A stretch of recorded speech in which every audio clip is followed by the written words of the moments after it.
मुसीबतें आना तो जिंदगी में आम बात है और उसे डट कर सामना करना बहुत बड़ी बात है। आज है संडे और हमारे तरफ से आप सभी को हैप्पी संडे। जैसा कि आपको बताया गया था कि हर संडे एक प्रेरक कहानी इस चैनल पे आपको प्रस्तुत किया जाएगा और आशा करते हैं कि इस कहानी से मिलने वाले सीख को आप जिंदगी में धारण करेंगे और इससे लाभ लेंगे। तो चलिए शुरू करते हैं आज की कहानी। यह कहानी बहुत ही अच्छी और प्रेरणादायी है। एक तालाब में बहुत सारे मेढक रहते थे और वहां अपना खुशी से जीवन यापन कर रहे थे, लेकिन कुछ दिनों से उन्हें लगा कि हमारे लिए यहाँ समय बिताना ठीक नहीं है, हमारे लिए पर्याप्त भोजन यहाँ नहीं मिल पाता है और जो सुख सुविधाएं यहाँ मिलनी चाहिए थी नहीं मिल पा रहा है। तो सभी लोगों ने मिलकर एक मुखिया के साथ, अपने बड़े मेढक के साथ मीटिंग करते हैं और यह फैसला करते हैं कि हमें इस तालाब को छोड़ करके किसी अन्य तालाब में चलना चाहिए जहां पे हमें अच्छा भोजन, अच्छा वातावरण और अच्छी सुविधाएं मिल सके। सभी लोगों की राय यही है कि इसको छोड़ करके हम एक अच्छे तालाब में चले और इस बात की सहमति बन जाती है और सभी मेढक एक अच्छे तालाब की खोज में निकल पड़ते हैं।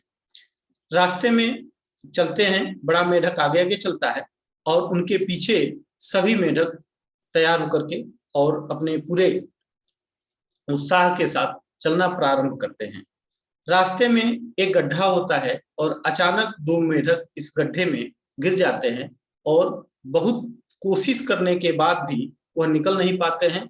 सारे मेढक ऊपर से उनको कहते हैं कि गड्ढा बहुत गहरा है, इस गड्ढे से निकलना मुश्किल है, तुम नहीं निकल पाओगे, बार बार प्रयास न करो, तुम्हारे पैर टूट जाएंगे, तुम जख्मी हो जाओगे, इससे निकलना मुश्किल है, तुम हार मान लो, अब तुम नहीं निकल सकते। यह सारी बातें सुनकर एक मेढक जो उनकी बातें सुनता है वह हार मान जाता है और एक कोने में जाकर बैठ जाता है और यह सोचता है कि अब हम यहीं पर अपना प्राण त्याग देंगे। लेकिन दूसरा मेढक लगातार उछलता कूदता प्रयास करता रहता है और अंत में धीरे धीरे मिट्टी के सहारे वह बाहर निकल जाता है और अपने जिंदगी को बचा पाता है और बाहर निकल करके खुश हो जाता है।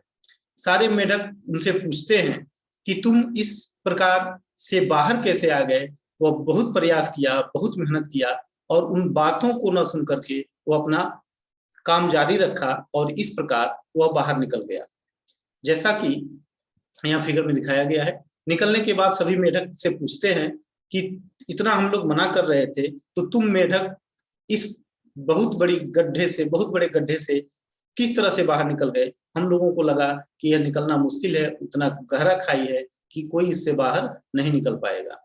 तो मेढक इसलिए बाहर निकल गया कि उसने बताया कि जब आप लोग दूर से बोल रहे थे तो कोई बात हमें सुनाई नहीं दे रही थी, हमारा एक ही लक्ष्य था कि हम किसी तरह से इस गड्ढे से बाहर निकले। हमें लगा कि आप लोग कह रहे हैं कि और प्रयास करो और प्रयास करो और कूदो और छलांग लगाओ और तुम निकल जाओगे। यह सोच करके हम प्रयास करते रहे, आगे बढ़ते रहे और हमने सफलता प्राप्त कर ली। तो मेढक इसलिए सफलता प्राप्त किया क्योंकि वो बहरा था, उसको उतनी दूर की आवाज सुनाई नहीं दे रही थी। तो इससे, इस कहानी से यह बात पता चलता है कि जब भी हम बोलते हैं उसका प्रभाव लोगों पर पड़ता है। इसलिए हमेशा सकारात्मक बोले, पॉजिटिव थॉट लोगों को सुनाएं, अच्छी बातें सुनाएं, एक सकारात्मक विचार लोगों को दें। लोग चाहे जो भी कहें, आप अपने पर विश्वास रखें और सकारात्मक सोचें, अपने लक्ष्य को निर्धारित करें। चाहे जो भी कुछ कहे, जो भी लोग कहें, आप अपने लक्ष्य के प्रति हमेशा आगे बढ़ते रहें और कड़ी मेहनत, अपने ऊपर विश्वास और सकारात्मक सोच से ही हमें सफलता मिलती है। तो इस कहानी से यह शिक्षा मिलती है, आप अपना लक्ष्य निर्धारित करें, हमेशा उसी पर चलने का प्रयास करें। बहुत लोग कहेंगे कि नहीं, यह तुमसे नहीं हो पाएगा, तुम हार मान लो, यह सबके बस की बात नहीं है। लेकिन आप बिल्कुल हार मत मानिए, अपने लक्ष्य को निर्धारित करके और आगे बढ़ते रहिए। तो हमें आशा है कि यह कहानी भी आपको पसंद आएगी और इस कहानी को आप अधिक से अधिक शेयर करेंगे और अगर इस चैनल पर नए हैं तो आप इस चैनल को सब्सक्राइब करेंगे। पूरा वीडियो देखने के लिए बहुत बहुत धन्यवाद। जय हिंद।